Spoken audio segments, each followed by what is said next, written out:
So I guess my comments tonight about you guys thinking about voting and why you vote would go back to why did people run for city, right?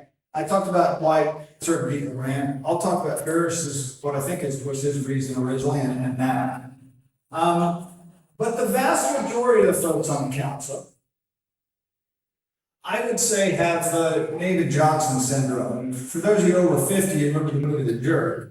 And the highlight of Nathan's life was when he found his name in the phone book.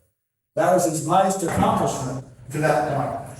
And I imagine in my own mind now working with these folks that when they got elected to city council, that was their Nathan Johnson moment. I've arrived on somebody. It's all like that. It's a bit. Things are going to get going now. The problem with running for that reason is you're running for yourself, for some reason personally. And the person shall remain nameless, but when I met with all the council folks, which I did after I had won, and we're having this conversation, one of them said to me, Jeff, you're not going to believe the people that you're going to meet. Take every meeting. And he specifically named a development that I was going to get to meet and know this person. Like, that was going to be an accomplishment. And the problem with that David Johnson attitude is they begin to serve those people in their votes, right? Because they want to be important. They want the mayor to like them so they could be the chairman of the committee. Imagine that. And so this David Johnson problem is that they're not serving you. They're not serving the residents. They're doing it for some personal reason.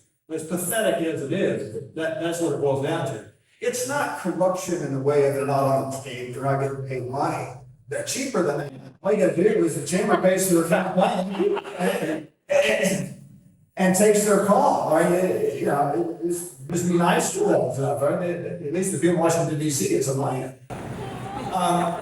So the reason I think Faris decided to run and is running again, I mean, let's face it, he's a little bit of a celebrity. I mean, he does do it. If he could cure cancer or be on Pete Munda, it's a good story, right?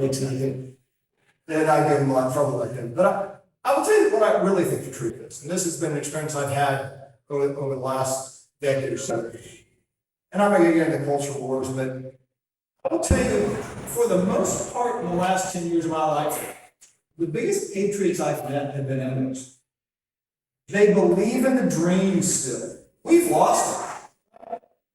We hate our country now, the people that have been here for 200 years, right?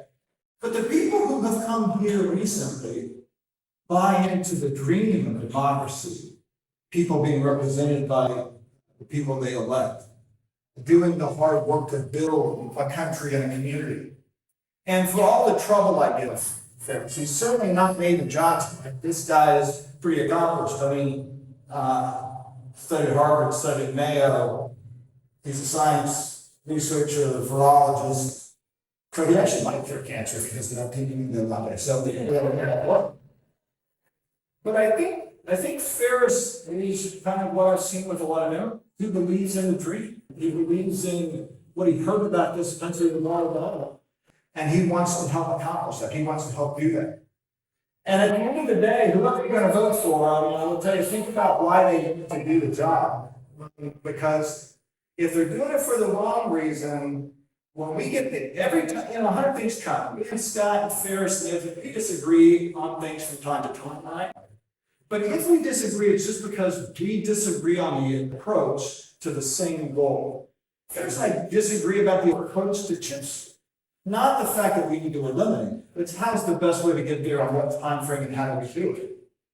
But we both want the same thing, is we want the best community we can have. And I think that is what is unique to the four of us, is that every time I look across on and thinking, how are they making a decision?